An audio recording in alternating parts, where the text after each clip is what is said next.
wasn't the greatest weekend for Chelsea Football Club, losing the FA Cup finals to Leicester City and also losing the Women's Champions League finals to Barcelona. Not the greatest time to be a Chelsea fan. Welcome to the show, the Nutmeg on Guardian TV. My name is Solomon Fo. It's great to have you guys join us. I hope you're all keeping safe, social distancing, using your face masks. If you're not subscribed to this YouTube channel, make sure you do so. If you're watching on Instagram or Facebook, kindly like and follow The Guardian on your platform. Yes. So now to things that happened over the weekend. It was really beautiful to see, Liverpool's goalkeeper Alisson get a last-minute goal for Liverpool against West Brom. It was so beautiful to watch. And also Atletico Madrid, that Suarez, yes, Luis Suarez getting a goal in the 88th minute to just hand Atletico Madrid that much needed win in their quest to get the La Liga. So many things to talk about this weekend, but let's start with Chelsea because things could go really belly up after they lost that FA Cup finals, because things could happen that they drop out. Okay, let's just paint a worst case scenario here. Yeah, they lose the finals of the Champions League to Manchester City. They drop out of the top four. That could be the worst thing that could actually happen to them right now. But, I'm sure a whole lot of Chelsea fans will be hoping for the best, winning that finals against Manchester City and also nicking that top four place. But when you look at these sort of clubs they'll be facing, they're still going to be facing Leicester City, that's in the EPL, and also Aston Villa. For Liverpool, it's a little easier because Liverpool is just behind Chelsea. That's 1 point behind Chelsea. Liverpool is going to be facing, that's Burnley and Crystal Palace. It seems a lot easier for Liverpool compared to this Chelsea side, who have it all to do in those games and also in the Champions League final. So we wish them the absolute best, well, except you are you're anti-Chelsea. That's when you're not going to be wishing them the absolute best in this one. Now, to the mental race in the La Liga. First off, I have to say that Barcelona is an absolutely shameless side.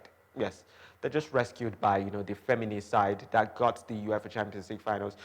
When you're looking at the fact that Lionel Messi actually came out to promise the fans the UEFA Champions League, and he has not delivered on that promise. While the feminine side have absolutely delivered on that, winning the Champions League 4-0 in that particular game against Chelsea was really good. And congratulations to Asisa Toshwala, becoming the first African woman to win the UEFA Champions League.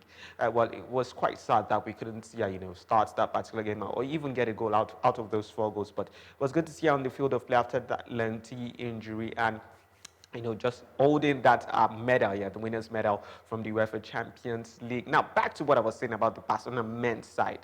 They lost to Celta Vigo. Even before that game, I was like, okay, out of shame, they would have just, nicked that one, won that one, just to make sure that they're not really shameless in the football club. But I think it's painful to watch, to be honest, them losing to Celta Vigo and out of the, the race for the La Liga. So in the race of the La Liga, you have Atletico Madrid 2 points ahead of Real Madrid. Real Madrid also won in their game against Athletic Bilbao, but it was beautiful to see Atletico Madrid get goals in the 85th and the 88th minute to get that win over Osasuna. They have it all to do in their final game against Valladolid. And interestingly, Valladolid also needs that game for them to stay in the La Liga. So it's going to be a really, really tough encounter for Atletico Madrid in that one. And the final game for Real Madrid also has Real Madrid facing Villarreal in that particular one. So it's not going to be smooth sailing for Real Madrid too. Now moving on over to the Serie A, where yes, Inter Milan are already the winners of the Serie A. But what is really interesting is the fight for the remaining spots, that the second, third, and fourth spots in the Serie A, the Champions League spot.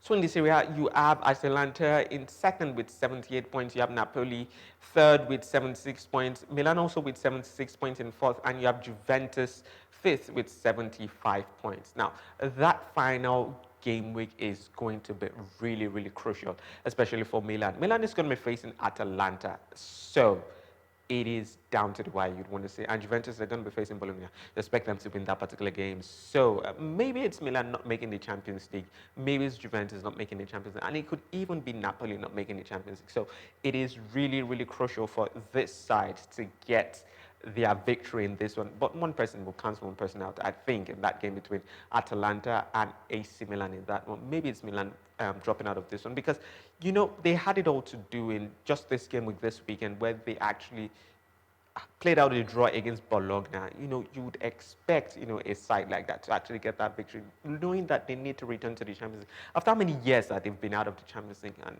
they're about bungling it again.